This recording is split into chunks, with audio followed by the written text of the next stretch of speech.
সম্মানিত দর্শক শ্রোতা, পরম সৃষ্টিকর্তা যিনি অসীম দয়ালু, শুরু করছি তার নামে।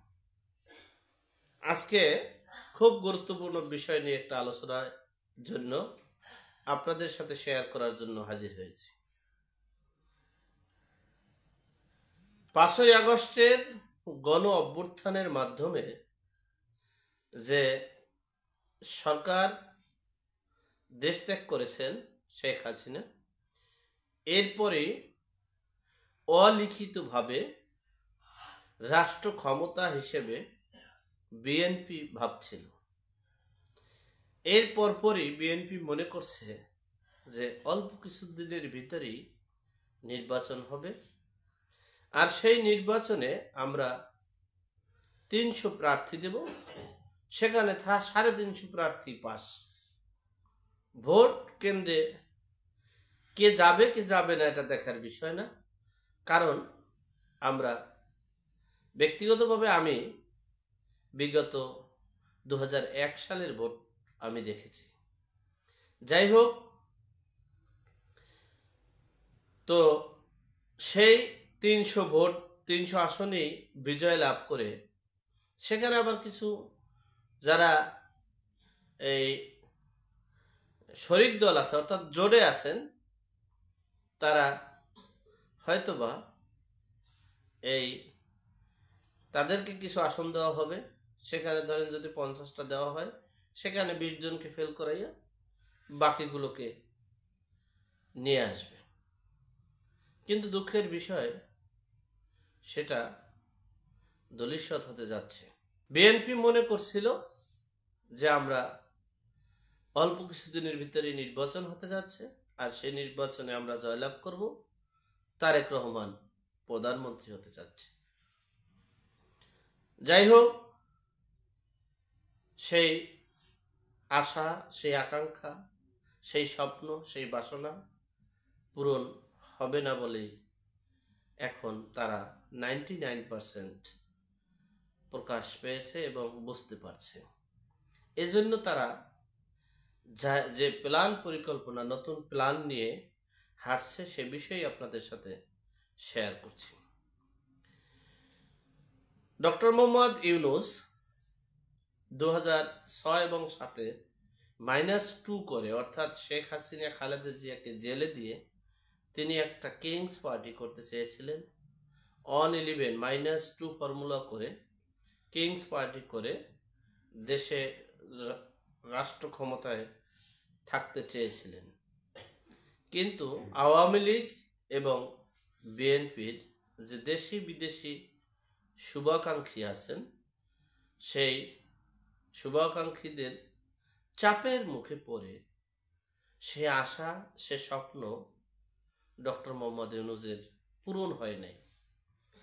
তারপরে তিনি, আপনারা জানেন কিনা জানি না, ডক্টর মোহাম্মদ ইউনূস তিনি তখন ব্রিটেনের নাগরিক ছিলেন। তিনি ব্রিটেন চলে যাওয়ার সময় এই এয়ারপোর্টে কানে ধরে চলে গেছেন, আমি আর রাজনীতিতে আসব না। কিন্তু ভাগ্যের কি নির্মম পরিহাস, বা ভাগ্য কিভাবে তাকে নিয়ে আসে। তিনি ছাত্রদের গণ অভ্যুত্থানের মাধ্যমে যে বিজয় হয়েছে, সে বিজয়ের প্রধান উপদেষ্টা তিনি হয়েছেন। তিনি তার মন মতো করে উপদেষ্টা পরিষদ গঠন করছেন। এরপরে তিনি তার যে খায়েশ, তার যে আশা, তার যে স্বপ্ন, যে একটা রাজনৈতিক দল করবে কিংস পার্টি হিসেবে, সেটা রাষ্ট্র ক্ষমতায় যাবে সরাসরি, সেই আশা, সেই স্বপ্ন পূরণ হতে যাচ্ছে। আপনারা দেখেছেন, সেই স্বপ্ন পূরণ করার জন্য তিনি সংস্কার কার্যক্রম চালু করেছেন। সংস্কার কার্যক্রম চালু করে, সংস্কার এমন একটা বিষয়, এটা পৃথিবী যতদিন থাকবে ততদিন সংস্কার থাকবে, সংশোধন থাকবে, সংযোজন থাকবে, বিয়োজন, সংযোজন, বিয়োজন হবে। এটাই বাস্তবতা, এটাই সত্য। সেই সংস্কারের নামে দীর্ঘ সময় থেকে দেশের অভ্যন্তরীণ, প্রশাসনিক, জনগণ, বিদেশি সবকিছু মিলিয়ে তিনি এই বৈষম্য বিরোধী ছাত্র সমন্বয়কারীদেরকে ব্যবহার করে একটা রাজনৈতিক দল করবে এবং সে আশা, সে আকাঙ্ক্ষা পূরণ হতে যাচ্ছে। যদিও এই সরকার, এই ডক্টর মোহাম্মদ ইউনূস ব্যর্থ হিসেবে, যদিও জনগণের স্বপ্ন পূরণে ব্যর্থ হলেও তিনি তার যে কিংস পার্টি গঠন করবে, সেটা রাষ্ট্র ক্ষমতায় যাবে, সেটা এখন রীতিমতো বাস্তবে রূপ নেওয়ার পক্ষে। আপনারা দেখেছেন সরাসরি এই ডক্টর মোহাম্মদ ইউনূস তিনি বলেছেন লোকালে প্রশাসনই হচ্ছেন সরকার, প্রশাসনই হচ্ছেন সরকারি কার্যক্রম করবে। আজকে গণ অভ্যুত্থানের যে বিজয়ী ছাত্ররা, সমন্বয়কারীরা, বৈষম্য বিরোধী ছাত্ররা, সমন্বয়কারীরা, আপনারা দেখেছেন রীতিমতোই তারা এই সবসময় বলেছেন যে একটা ফ্যাসিস্ট সরকারকে হটাইয়া আর একজনকে বসানোর জন্যই এই জুন জুলাইয়ের অভ্যুত্থান হয়নি। এই জুন জুলাইয়ের আন্দোলন সংগ্রাম হয়েছে দেশের সংস্কার করার জন্য, দেশটাকে একটা কাঙ্ক্ষিত লক্ষ্য পূরণের জন্য এই আন্দোলন সংগ্রাম। এই আন্দোলন সংগ্রাম শুধু একটা নির্বাচন দিয়েই শেষ করার আন্দোলন সংগ্রাম নয়। যাই হোক, এরপরে আপনারা দেখেছেন 31st নাইট, অর্থাৎ এই 31শে ডিসেম্বরের বিকেল 3টা থেকে সারা রাত্র, অর্থাৎ কালকে পর্যন্ত তারা এই ঘোষণাপত্র পাঠ সহ নানান কর্মসূচি তাদের ছিল। আসলে আপনাদের একটা কথা বলে দেই, সমন্বয়কারীরা, বৈষম্য বিরোধী ছাত্ররা, তারা কিন্তু এটা যে কর্মকাণ্ড, যে আন্দোলন সংগ্রাম, এটা কিন্তু তাদের ব্যক্তিগত আন্দোলন সংগ্রাম নয়। এটা হচ্ছে ডক্টর মোহাম্মদ ইউনূসের একটা প্ল্যান। তাদের মাধ্যমে এগুলোকে কাজগুলো করানো এবং সেগুলো সকল রাজনীতিকদেরকে চাপের মুখে ফেলে এবং সরকারকেও চাপের মুখে দেখাইয়া এরপরে সেটাকে পাশ করবে, সেটাকে বহাল রাখবে। আপনারা দেখেছেন আজকে এই বৈষম্য বিরোধী ছাত্র আন্দোলনের যারা আছেন তাদের কিন্তু মূল লক্ষ্য, তারা বলেছেন প্রকাশ্যে, তারা বলেছেন এই মুহূর্তে দরকার সংস্কার ও এই ফ্যাসিস্ট সরকারের অপরাধের বিচার।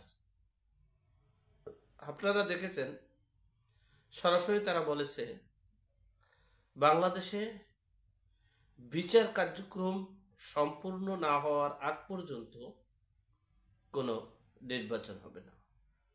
তার বুঝাতে চেয়েছেন এই সংস্কার এবং এই যে অপরাধের বিচারের রায় হতে একবারে না হলেও 5 বছর লাগে। সে জায়গায় এই 5 বছর তারা আছেন এবং তারা এই যে একটা কিংস পার্টি করবে, এরপরে সময়ও চাচ্ছে, সময়ও দিচ্ছে। এটার কারণ হচ্ছে প্রশাসনে থেকে ডক্টর মোহাম্মদ ইউনূস উপদেষ্টা পরিষদ, তারা অতটা ইনকাম তাদের কম, কিন্তু বৈষম্য বিরোধী ছাত্র এবং সমন্বয়কারীদের ইনকামও বেশি আছে, তাদের প্রোটোকলও আছে, তাদের সংগঠনও বিস্তার করতে পারতেছে। যদি নির্বাচন দ্রুত হয়ে যায় তাহলে এই সংগঠনটা চাঙ্গা করা, কিংস পার্টির সফলতা এবং কিংস পার্টির যে সামনে ক্ষমতায় আসবে সেটা সম্ভব নয়।